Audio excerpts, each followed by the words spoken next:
Man, you've got to show gratitude for every little thing you have.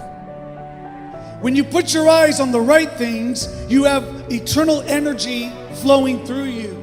It is so easy for you and I to settle where we are and forget that the future awaits us. It's so easy to settle with what we have and never to think if there is more in the future. You don't grow in the good times. When everything's going your way, you grow when there's pressure. You feel like being sour, but you choose to be happy. You got to train your mind to see the good, to be grateful for what you have. Life will go so much better if you will be content in each season. Content when you have a lot, and content when you don't have a lot.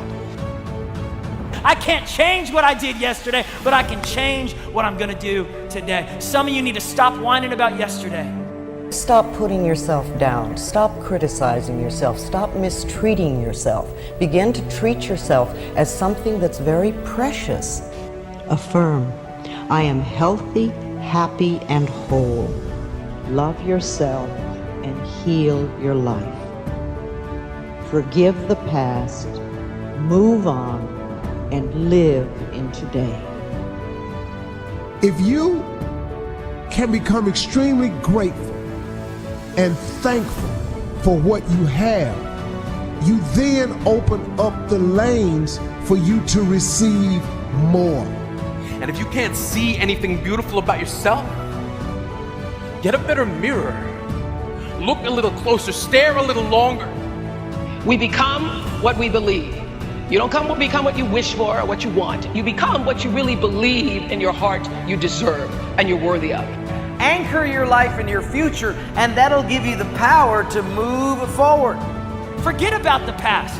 We all have regrets. We can't live our lives constantly going over the regrets and the failures and the guilt and the shame. You cannot have a wonderful today if you're holding on to the misery of the past, or even the good of the past, or you're terrified of the future. If you will change, everything will change for you. You don't have to change what's outside. All you've got to change is what's inside. To have more, you simply have to become more. In order to work at solving these things called problems in your life, you have to change your mind. What could you give up? I want to challenge you to think about this week. What could you give up? An hour of TV a week?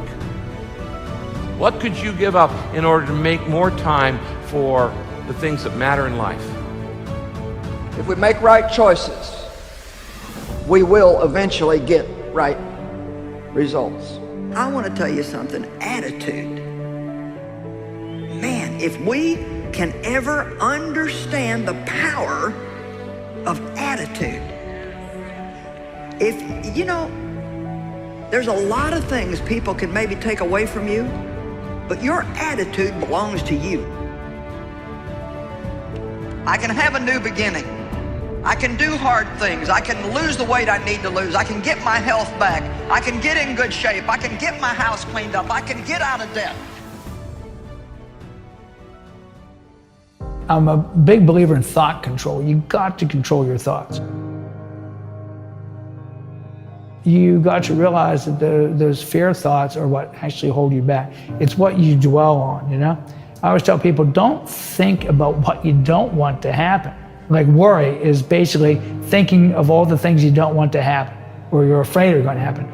You literally manifest those things when you concentrate on them. Pretty much our lives are the sum total of all our positive and negative thoughts. And if you have more negative thoughts than positive, you're going to have a rather dismal life.